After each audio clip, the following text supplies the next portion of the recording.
Continuación del Santo Evangelio según San Mateo capítulo 25. En aquel tiempo dijo Jesús a sus discípulos: cuando venga el Hijo del Hombre con toda su majestad y todos los ángeles con él, se sentará entonces sobre el trono de su soberanía y serán todas las gentes congregadas ante él, y apartará a unos de otros, como aparta el pastor las ovejas a su derecha y los cabritos a la izquierda. Entonces dirá el rey a los que están a su derecha: venid benditos de mi Padre, poseed el reino que os está preparado desde el principio del mundo. Porque tuve hambre y me disteis de comer, tuve sed y me disteis de beber, fui peregrino y me hospedasteis, estuve desnudo y me cubristeis, enfermo y me visitasteis, encarcelado vinisteis a verme. Entonces le responderán los justos y dirán: Señor, ¿cuándo te vimos hambriento y te dimos de comer, y sediento y te dimos de beber? ¿Y cuándo te vimos peregrino y te hospedamos, o desnudo y te vestimos? ¿O cuando te vimos enfermo en la cárcel y te visitamos? Respondiendo el rey les dirá: en verdad os digo que en cuanto lo hicisteis a uno de estos mis hermanos pequeñitos, a mí lo hicisteis. Entonces dirá también a los que estarán a la izquierda: apartaos de mí, malditos, al fuego eterno, que está preparado para el diablo y para sus ángeles, porque tuve hambre y no me disteis de comer, tuve sed y no me disteis de beber, era peregrino y no me hospedasteis, estuve desnudo y no me cubristeis, enfermo en la cárcel y no me visitasteis. Entonces ellos también le responderán diciendo: Señor, ¿cuándo te vimos hambriento, sediento, peregrino, o desnudo, o enfermo en la cárcel, y no te servimos? Entonces le responderá diciendo: en verdad os digo, siempre que dejasteis de hacerlo con alguno de estos pequeñuelos, dejasteis de hacerlo conmigo. Y irán estos al suplicio eterno, pero los justos irán a la vida eterna. En nombre del Padre, del Hijo y del Espíritu Santo. Amén. Queridos hermanos, en este capítulo 25, 31 a 46 de San Mateo, nuestro Señor habla del fin del mundo. Del fin del mundo. Entonces, el fin del mundo, todos los hombres resucitarán, todos van a resucitar. Los que murieron, es decir, dejaron esta tierra en gracia, en santidad, tendrán cuerpos gloriosos, hermosos, brillantes, divinizados. Y los que por desgracia murieron en pecado mortal, bien tendrán cuerpos horribles, feos, asquerosos. Y los ángeles van a separar unos de otros. Los que se han salvado murieron en gracia, santidad, aunque hayan pecado, regresaron a Dios por la conversión, el arrepentimiento, se salvaron, los recibirá y hará el juicio. Y por desgracia los que murieron en pecado mortal fueron al infierno, resucitan, pero esta vez para echar cuerpo y alma al infierno. ¿Qué dice el final en el 25:46? Dice: estos irán al suplicio eterno, los que hicieron mal, los que murieron en pecado, los que no hicieron obras de caridad, y los justos, los que murieron en santidad. Justo, justicia en la Biblia significa santidad, respecto a la ley de Dios y por lo tanto ausencia de pecado. Los justos, los que murieron en justicia, aunque hayan pecado, aunque hayan fallado, pero se arrepintieron, se confesaron, se convirtieron, regresaron a Dios, estos irán a la vida eterna. Antes de ir más lejos, quiero hacer una pequeña explicación más, porque actualmente hay mucha ignorancia y por lo tanto mucha confusión. ¿Por qué la muerte? ¿De dónde viene la muerte? Normalmente Dios nos creó sin la muerte. La muerte entró en el mundo por el pecado original, ustedes saben esto. Si nuestros padres, Adán y Eva, por la envidia del demonio y ellos por imprudentes le hicieron caso, si no hubieran fallado a Dios, no habría muerte en este mundo. Después de muchos años en el paraíso terrenal, una vida de felicidad extraordinaria, cuerpo y alma, sin sufrir, sin morir, cuerpo y alma como un sueño, del paraíso terrenal iban a subir al paraíso celestial. Y Dios, sabiendo que por envidia el malvado, fracasado, ángel rebelde, el demonio, iba a tentarlos, les dijo: no toquen el árbol que está ahí, de la ciencia del bien y del mal. El día que tocarán, de muerte morirán. ¿Y qué hace el diablo? Viene a tentarlos. Es verdad que Dios les dijo de no comer de ningún árbol. No, comen de todo menos uno. Dios sabe, si comen van a ser como dioses. Y por desgracia, la curiosidad impulsó a Eva y después a Adán a comer, y esto causó que la muerte entrara en el mundo. Perdieron la gracia y la santidad para ellos y para todos sus hijos. Por esta razón se bautiza a los niños cuanto antes para devolverles la gracia y la santidad de los hijos de Dios. Ahora, la muerte entra en el mundo. Vivimos en este mundo, nacemos, crecemos, pero Dios no nos ha abandonado. A pesar de haber sido el ofendido, Dios tomó la iniciativa, prometió un Salvador, y ese Salvador es nuestro Jesucristo. En el libro del Génesis de la Biblia, primer libro de la Biblia, capítulo 3:15, Dios hace un juicio y dice a la serpiente, al demonio: pondré perpetua enemistad entre tú y la mujer, entre tu linaje, tu descendencia, tus hijos y los de la serpiente. Y la serpiente va a ser aplastada por el hijo de la mujer, el semen de la mujer. El hijo de la mujer es nuestro Señor Jesucristo.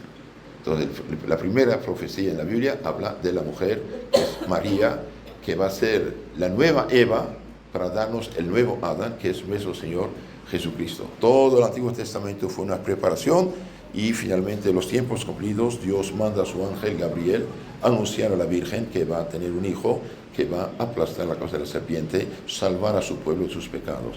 Y este hijo, nada menos, es el mismo Hijo de Dios, nuestro Señor Jesucristo, que va a encarnarse, hace hombre por el Espíritu Santo en el seno de Virgen María, nacer, crecer, realizar las profecías, y finalmente, el año 33, cumplir las profecías, va a dar su vida en la cruz para salvarnos.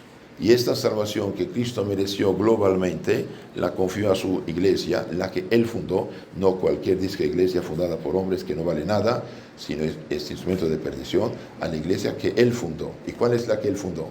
Hoy cualquier dice: soy yo.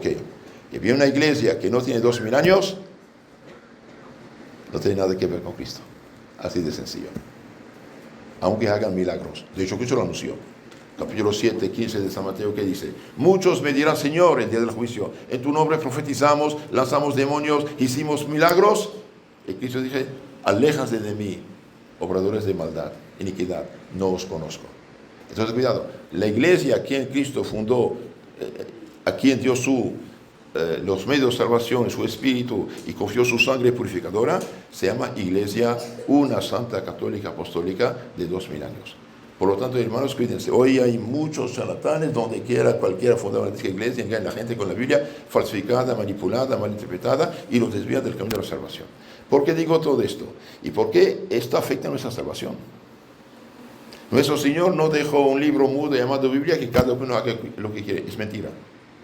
Además, la Biblia no contiene toda la palabra de Dios. San Juan dice, en el capítulo 20, 21, al final, dice: si hubiéramos escrito todo lo que Jesús hizo y dijo, los libros no cabrían en el mundo. ¿Sabían esto? Los primeros 15, 20 años de la iglesia no hay nada escrito. Predicaban, enseñaban, bautizaban, hacían sacerdotes, fracción del pan, la Eucaristía, la misa, no hay escrito. Desde poco a poco, para ayudar los ayudantes de los apóstoles, los primeros sacerdotes y obispos, escribieron un resumen, pero todo no está ahí. Y además ese resumen fue explicado por los apóstoles. Y los apóstoles lo explicaron de viva voz a sus primeros discípulos, que son los primeros obispos, sacerdotes, Tito, Timoteo, Silas, etc. Y eso siguiente. Ahora, regreso a la salvación de Cristo. La salvación de Cristo llega a nosotros ¿cómo? En la Iglesia Católica. En la Iglesia Católica, ¿qué medios tiene para comunicar la sangre purificadora de Cristo? Tiene los sacramentos. Bautismo, uno nace hijo de Dios. Confirmación, tiene que crecer. Entre un bautizado y un confirmado, es como un niño de 1 año, un hombre de 25 años. Un bautizado es como un arbolito que tiene 10 centímetros de raíces.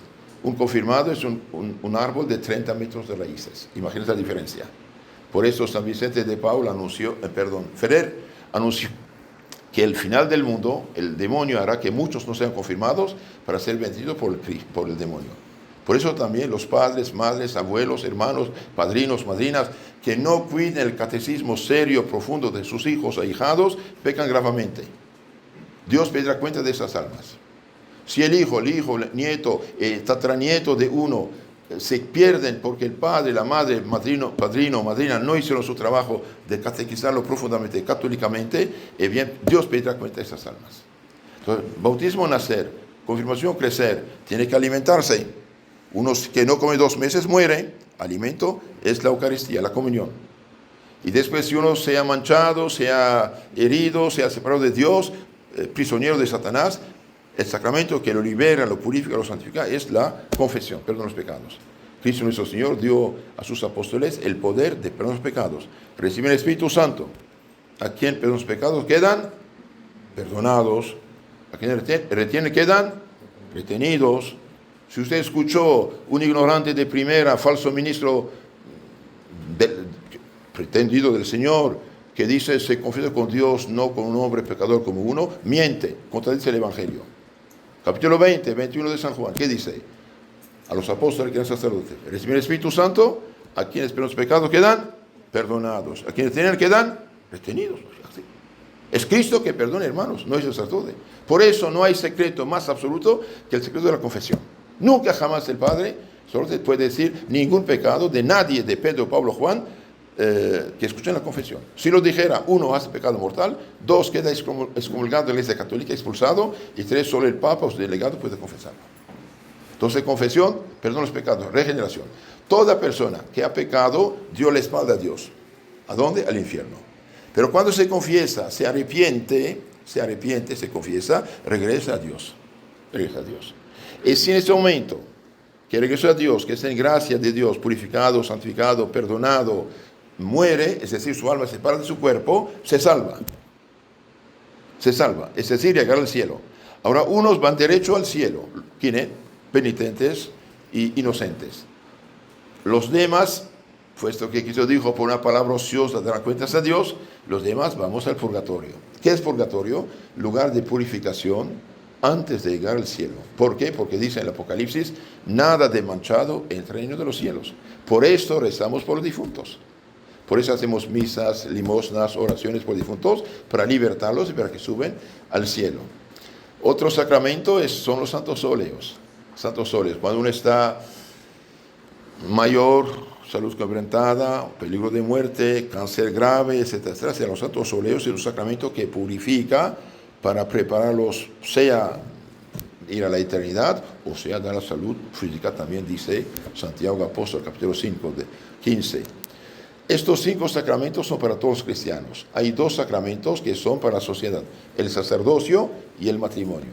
El matrimonio para santificar el amor cristiano, santificar la familia y ayudar a los ministros del Señor, que son los padres, para poblar cielo y tierra y educar a sus hijos. Y el sacerdocio para santificar las almas, dar la doctrina santa y reunir el rebaño de Cristo y guiarlos en el camino de la salvación. Entonces, dije, la muerte no hubiera existido si no hubiera habido pecado original. Ahora, la muerte no es la destrucción total de la persona, es una separación. Al final del mundo, Cristo lo dice, todos van a resucitar, los que murieron en gracia de Dios a la derecha, los que murieron en pecado mortal a la izquierda. Y nuestro Señor va a manifestar las conciencias y ahí habrá el juicio final. Entonces, hermanos, cuando estamos atacados, tentados, pensemos en el juicio final. Es importante, muy importante.